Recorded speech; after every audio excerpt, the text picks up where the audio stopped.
오늘 찬양 인도하신 우리 선생님들 감사합니다. 마지막에 저희 가슴을 콕 찌르는 게 은혜였습니다.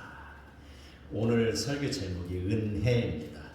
그 은혜의 부스러기도 좋사오니 라는 제목을 가지고 오늘 말씀을 나누도록 하겠습니다.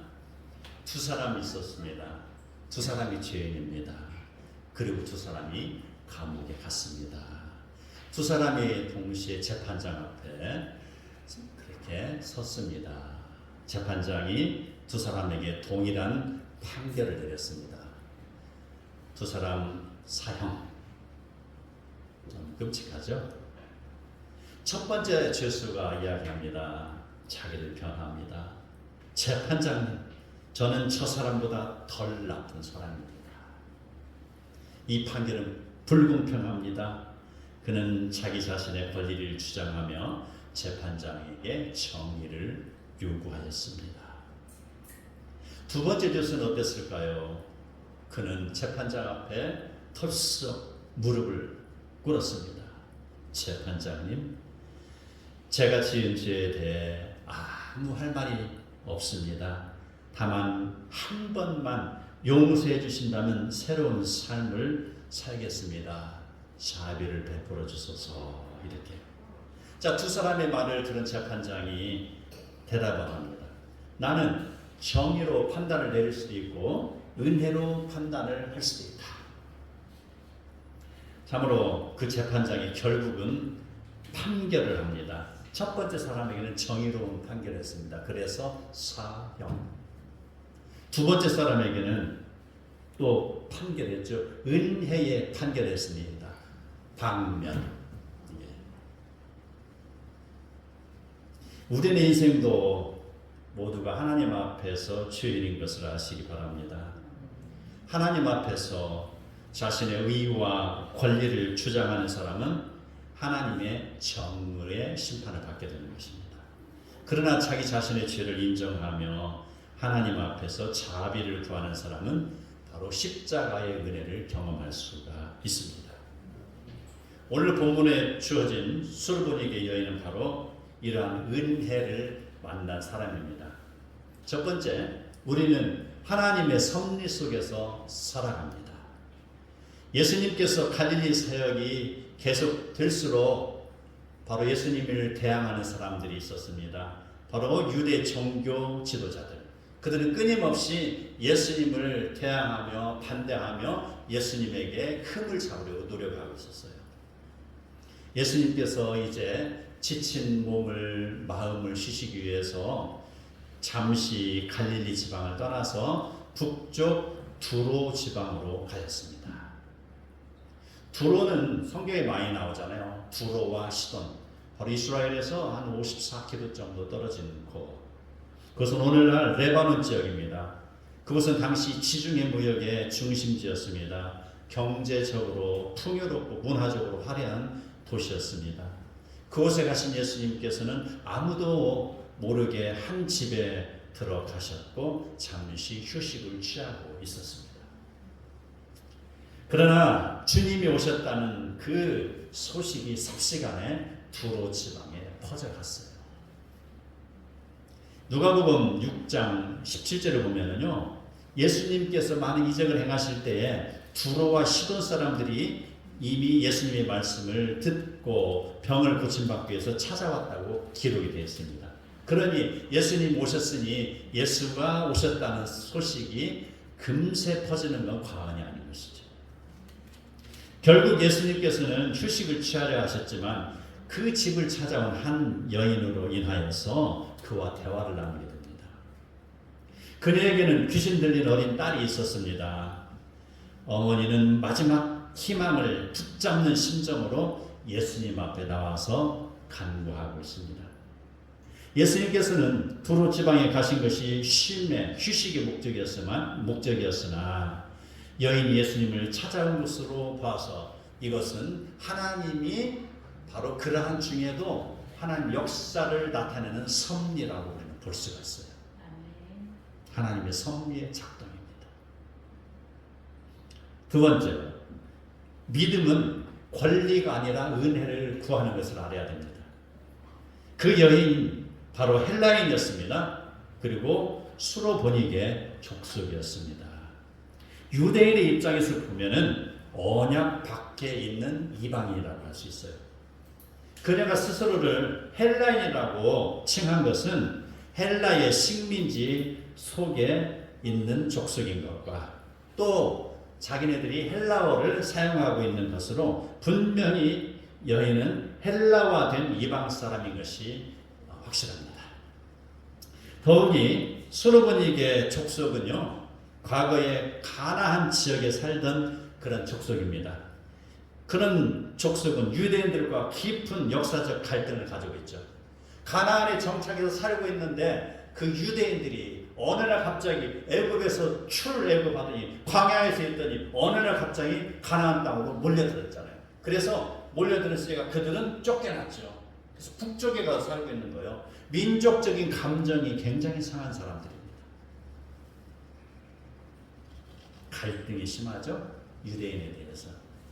그녀는 이러한 민족적인 감정도 개인적인 자존심도 모두 내려놓고 예수님께 지금 엎드려 있다는 거. 이게 중요한 거예요.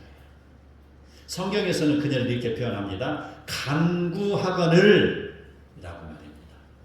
여기서 사용된 헬라어 에로타호, 간구가 에로타호. 이건 미완료 시제입니다. 한번 부탁한 것이 아니라 계속해서 간청한다. 진행형입니다. 반복적으로 간구하는 것입니다. 그녀는 포기하지 않았습니다. 믿음이라는 것은요, 자기의 자격을 주장하는 것이 아니라 끝까지 은혜를 구하는 것을 아시기 바랍니다. 세 번째, 예수님의 침묵은 거절이 아니라 믿음의 테스트입니다. 예수님의 대답이 참으로 의외였습니다. 자녀로 먼저 배불리 먹게 할지니 자녀의 떡을 취하여 개들에게 던짐이 마땅하지 아니하니라. 이 표현은 은유적인 표현입니다. 이것을 그대로 받아들이면 큰일 납니다. 이거를. 자, 어떤 표현일까요? 자, 자녀라고 한 것은 이스라엘 민족을 가리키고 있습니다. 개라는 것은 바로 이방인을 가리키고 있습니다. 예수님의 복음이 지상 사역 동안에 1차적으로는 이스라엘에 제한되어 있거나 이스라엘이 먼저라는 것이죠. 그 말 잘 이해해야 됩니다. 평등하긴 하지만은요, 하나님의 역사는 아브라함을 통해서 그의 이삭과 야곱과 그의 족속, 그 후손들 이스라엘 통해서 역사의 중심을 잡고 계셔요. 그 중심 주변에 여러 강대국도 있는 것이죠. 이방인이 포진해 있어요. 그렇다고 해서 이스라엘만 구원받는다는 것이 아닙니다. 이스라엘 족속 속에도 갈렙도 그렇고 그 다음에 또 라합도 그렇고요, 룻도 그렇고 많은 사람들이 섞여 들어와 있잖아요. 구분하지 않습니다. 그렇지만 분명하게 알아야 할 것은 이스라엘 중심으로 역사를 이루신다는 것. 그래서 이스라엘이 먼저라는 표현을 우리는 제대로 이해를 해야 되는 것이죠. 배불리 먹게 할지라라는 거, 이스라엘 자녀로 먼저 배불리 먹게 할지니라는 거, 이스라엘을 먼저 배불리 먹게 할지니 그 말입니다. 자, 이 말은 유대인을 먼저 치료해야 한다는 내용과 복음이 유대인에게 우선권이 있다는 그런 의미로 우리는 해석을 할 수가 있어요. 유대인을 먼저 해야 되지 않나 이 말이죠. 그러면 예수님께서 차별을 하십니까? 그건 차별이 아니고 순서를 이야기하는 거예요. 요즘 차별 금지 하는데 많이 헷갈리는 내용들이 많이 있습니다. 그러나 거기에 차별 금지 속에 꼼수가 들어가고 복수가 들어가면 그게 문제라는 것이죠. 차별 금지라는 건 참 신선하고 좋은 것입니다. 언뜻 보기에는 참 잘하는 것 같습니다. 그러나 그 차별 금지 속에 이상야릇하고 사람을 함정으로 몰아넣는 그것이 문제라는 것이죠. 예수님께서 말씀하신 건 차별이 아닙니다. 순서를 말씀하신 것입니다. 이 내용은 결코 배타적인 선민의식에서 비롯된 것이 아닌 것이죠. 유대인들은 오직 모든 인류에게 하나님의 복음을 전달하기 위해서 하나님으로부터 먼저 선택된 백성이라는 걸 지금 이야기하고 있습니다. 자녀의 떡을 취하여 개들에게 던짐이 마땅하지 아니하니라. 이 말씀을 통해서 자녀와 개의 대비를 이루고 있습니다. 신적 특권에 있어서 이스라엘과 이방인 사이의 차이를 또한 나타내고 있는 것입니다. 예수님께서는 이어서 그녀의 간구에 대해서 아무런 대꾸도 하지 않았습니다. 그녀의 요청을 거절하였습니다. 그리고 유대인들에게만 사역하고 계심을 끝까지 주장하고 있습니다. 이러한 표현, 여인의 요구에 대한 무관심의 표현이 아닙니다. 이방 여인의 믿음을 연단시키는 것입니다. 이제 답이 나오죠? 예, 자녀의 떡을 개들에게 주는 것이 마땅하지 아니라 이것을 실제 거부한다는 것이 아니잖아요. 그 이방인을 지금 테스트하고 있는 것이죠. 왜? 더 많은 것을 주시기 위해서라는 것입니다. 유대인들에게 우선적으로 주어진 하나님의 복을 고의적으로 거절하고 있는 유대인들을 향한 엄중한 경고의 내용이기도 합니다. 자기들만이 우선이다, 우리만이 선택받은 백성이다 라고 하면서 이방인을 깔보고 끊임없이 자기의 연약한 자를 짓밟는 자들에 대해서 어찌 보면 그들에게 터치하는, 그들의 잘못을 정신 차려라고 하는 것이지. 경고를 담고 있습니다. 자, 이제 우리는 예수님의 말씀하신 것에 대해서 어느 정도 이해를 했습니다. 자, 그런데 말입니다. 이러한 예수님의 말씀을 들었을 때, 이러한 대우를 받았을 때 바로 반응이 어떠한가? 대부분의 경우에는 어떻습니까? 문전박대를 당하면 얼굴이 어떻게 돼요? 빨간하게 되잖아요. 얼굴이 하고 어쩔 바를 모르잖아요. 문전박대를 당하니까 말입니다. 그리고 어떻습니까? 그냥 물러가잖아요. 어떤 사람은 A, C 하면서 욕을 하면서 물러날 것입니다. 물러나요. 그런데 우리는 성경에서 이런 사례를 많이 볼 수가 있습니다. 나만 장군 사실 아시죠? 그가 바로 자기 나라를 떠나서 이스라엘로 왔을 때는 자기의 문둥병을 낫고자 했는데 그가 문전박대를 당하고 그 선지자도 만나지 못하고 어땠습니까? 요단강에 가서 7번 씻으랍니다. 이 소식만 들었어요. 얼마나 화가 나겠습니까? 얼마나 얼굴이 울거락 불거락 하겠냐 이 말입니다. 그리고 가서 그가 돌아가려고 합니다.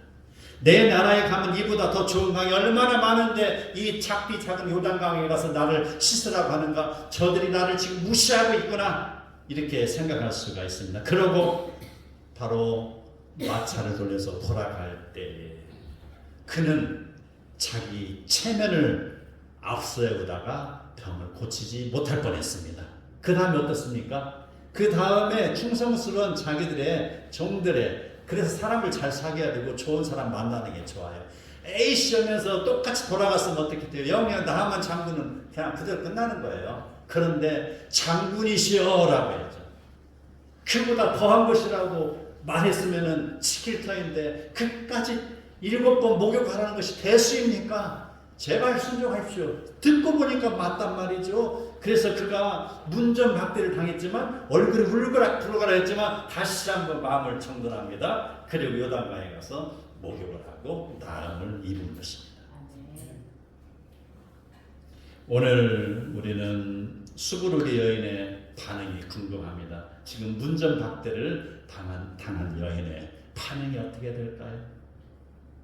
네 번째, 은혜의 부스러기라도 줬사오니 이것을 우리 마음에 새기시기 바랍니다. 그녀는 왜 나를 개라고 하십니까? 라고 따지지 않았습니다. 나도 대접받을 권리가 있습니다 라고 주장도 하지 않았습니다. 그녀는 이렇게 이야기하죠. 주여, 올소이다마는 상 아래 개들도 아이들이 먹던 부스러기를 먹나이다. 상대방의 말을 먼저 긍정으로 받아들이는 거예요. 예. 우리 사람도 살 때 마찬가지예요. 누가 팍 치면은 이게 딱 어떻게 돼요? 충돌하고 부러지고 터지고 그렇잖아요. 근데 누가 탁 쳤을 때 이것을 흡수하면 어떻게 됩니까? 예, 이걸 갖다 뭐 자루가 물컹물컹한 자루가 있어도 푹 쳤어요. 쳤는데 이걸 흡수를 해버려. 그러면 이게 민망해져 버리는 거예요. 이게. 그러나 둘이는 상처를 입지 않고 다시 회복이 될 수가 있죠.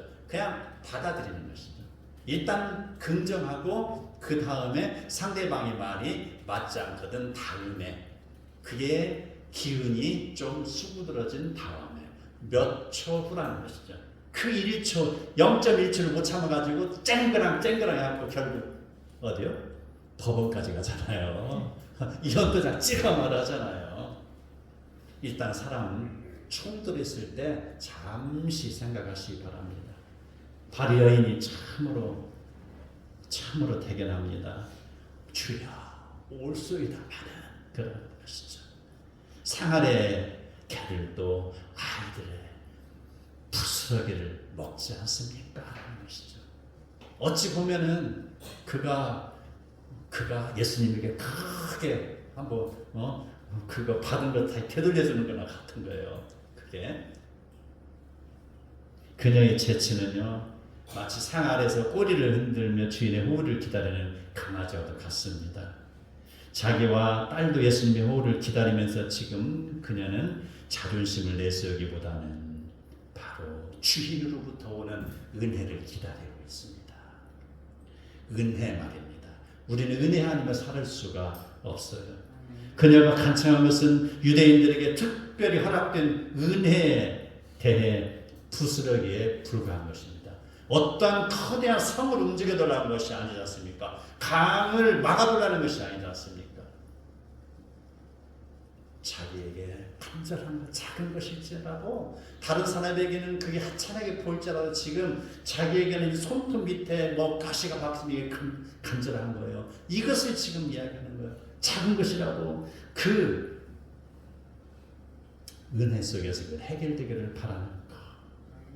인격적인 모멸감과 훼손된 자존심에 개의치 않고 주님의 은혜를 간구하는 겸손의 극치입니다. 수르보기 여인의 겸손, 그것은 복음을 수용하는 모델입니다. 예수님에 대해서 사사건건 시비하며 대들렸던 유대인들을 간접적으로 지금 나무라고 있습니다. 이제 이해가 가죠? 그걸 통해서 지금 유대인들아 눈을 들어서 보라는 것입니다. 우리는 수르보기 여인에 대한 논리와 신앙을 본받아야 할 것입니다. 주여 올소이다마는 이라고 대답함으로 주님의 말씀을 인정하였으나 자신이 은혜를 받는 것에서 제외된다는 것을 그녀는 단호하게 거부하고 있습니다. 만일 그 여인이 나는 이방인이기 때문에 안 돼요 라고 생각하고 예수님에게서 물러났다면 그녀의 딸에 대해 아무런 변화도 일어나지 않았을 것입니다. 그녀는 자기 민족 속에 파묻혀서 이름도 없이 빛도 없이 아무런 느낌도 없이 그냥 그 인생이 끝나버렸을 것입니다. 그녀는 지금 내가 이 자리에서 예수님을 만나지 아니하면, 지금 예수님의 은혜를 받지 아니하면 안 된다는 간절한 믿음이 있는 것입니다. 천국 티켓이 있다고 봅시다. 자, 천국 티켓이 하나 있는데 지금 2명이 왔어요. 그럼 어떻게 해야 됩니까? 마음 좋은 어떤 아줌마가 그래 이거 너나 가지 이렇게 할 거예요? 아니요. 결코 아니잖아요. 이봐 친구, 네가 이거 천국 가. 이렇게 할 사람 어디 있나 이 말입니다. 자, 교회 갑시다라는 말을 들었을 때 어떻게 돼요? 나는 다음에 갈 터이니 너나 가라. 너는 먼저 가라라고 하시죠. 그리고 어떤 사람이 이렇게 합니다. 나 아직 젊어. 내가 좀 세상을 좀 더 누리고 싶어. 즐겁게 살고 싶어. 어디 좀 거창하게 화려하게 거리도 가서 좀 춤도 추고 싶고 말이야. 어디 가서 좀 뿅뿅 빠지고도 싶고 말이야. 어디 좀 좋고 그런 데 가서 여행도 하고 싶고 말이야. 아이고 주일이고 뭐가네 좀 나를 위해서 살고 싶어. 그리고 내가 60살이 되면 갈게 이야기했죠. 그 사람 지금 가는가 모르겠어요. 전도했는데 아직도 제가 확인 안 해봤는데요. 확인해봐야겠네. 그 60살에 갈게 할 땐 그것이 약속이 지켜졌을까요? 어떤 사람이 이야기했죠. 내가 세상을 좀 즐겁게 살다가 내가 죽기 직전에 예수 믿으면 되지. 어디서 들은 건 있어요. 죽기 직전에. 과연 그럴까요? 그분에게 과연 그가 회개할 수 있는 기회가 주어질까요? 라는 물음입니다. 오늘 일도 모르는데 사람이 어찌 내일을 알 수 있겠어요? 복음은 미래가 아니라 현재, 지금입니다. 복음은 소금보다 황금보다 더 중요한 게 지금이라는 것이죠. 바로 그 복음은 양보할 것이 아닙니다. 달려가서 취하는 것이죠. 복음이. 이게 지금 술복이 여인의 간절한 태도입니다. 그는 어떻습니까? 다섯 번째로 부스럭이라고 고하는 심정으로 다가온다는 것이죠. 예수님은 여인의 믿음을 기뻐했습니다. 이제 그에 대한 평가가 어느 정도 내려졌어요. 그리고 드디어 예수님이 그에게 다가서는 모습입니다. 예수께서 이르시되 이 말을 하였으니 돌아가라. 귀신이 네 딸에게서 나가느니라. 예, 바로 이거예요. 우리가 이런 결과가 없다면요, 우리가 이렇게 행하는 거 아무 소용이 없어요. 우리에게 천국의 약속이 이행되지 않는다면 우리가 애써서 신앙생활하는 것도 의미가 없다는 것이죠. 그러나 분명하게 복음과 믿음에는요 결과가 주어지는 것을 믿으시기 바랍니다. 그 여인은 부스러기를 구했습니다. 그러나 예수님께서는 부스러기만 준 것이 아닙니다. 바로 더 큰 것을 고쳐줬습니다. 그 딸을 고쳐주셨다는 것이죠. 이것이 하나님의 은혜입니다. 우리는 작은 은혜를 구하지만 하나님께서는 더 큰 풍성한 은혜를 채워주십니다. 우리는 오늘의 문제 해결을 구하지만 하나님은 영원한 생명을 우리에게 주십니다. 우리는 긍휼을 구하지만 하나님은 하나님의 자녀가 되는 권세를 주십니다. 이 사건은 장차 십자가에서 이루어질 구원의 모형이 되고 있습니다. 예수님께서 십자가에서 죽으심으로 유대인과 이방인을 가르던 담을 허무셨고 누구든지 예수를 믿는 자들은 하나님의 자녀가 되는 권세를 열어주신 것입니다. 죄로 인하여 죽을 수밖에 없는 우리들을 구한 것, 이것은 하나님의 은혜밖에 다른 길이 없다는 것을 보여주고 있습니다. 에베소서 2장 8절에 너희가 그 은혜를 인하여 믿음으로 말미암아 구원을 받았나니 이것이 너희에게 난 것이 아니요 하나님의 선물이라고 하였습니다. 우리는 하나님 앞에 어떤 것도 내세울 거 없습니다. 우리의 신앙의 연조도 내세울 거 없습니다. 봉사의 공로도 내세울 거 없습니다. 어떤 직분이나 어떤 잘한 것도 내세울 수가 없습니다. 어떠한 것도 우리의 구원의 근거가 될 수 없습니다. 우리의 유일한 소망은 예수 그리스도의 십자가 뿐입니다. 그러므로 우리는 하나님 앞에 나아갈 때마다 이렇게 고백해야 됩니다. 주님, 저는 아무런 자격도 없사오니 하나님의 은혜에 부석이라도 주옵소서라고 기도하시기 바랍니다. 겸손히 십자가 앞에 나오는 자에게 죄 사함과 영생을 허락하십니다. 우리는 모두 하나님 앞에서는 첫 번째 죄수와 같은 사람이지만 하나님의 정의만 요구한다면 구원받을 사람이 한 사람도 없습니다. 그러나 이제 우리는 두 번째 죄수와도 같이 하나님의 은혜를 구해야 되는 것이죠. 수르복의 여인은 부스러기를 구했지만 주님께서 상을 열어주신 것처럼 오늘도 우리 자신마다 권리와 공로를 내려놓고 십자가의 은혜를 붙드는 모든 성도들에게 하나님께서는 죄사함과 영생 그리고 넘치는 은혜를 베풀어 주실 줄을 믿습니다. 이런 은혜가 오늘 이 자리에 모인 사랑하는 성도들에게 모두 임하기를 축복합니다.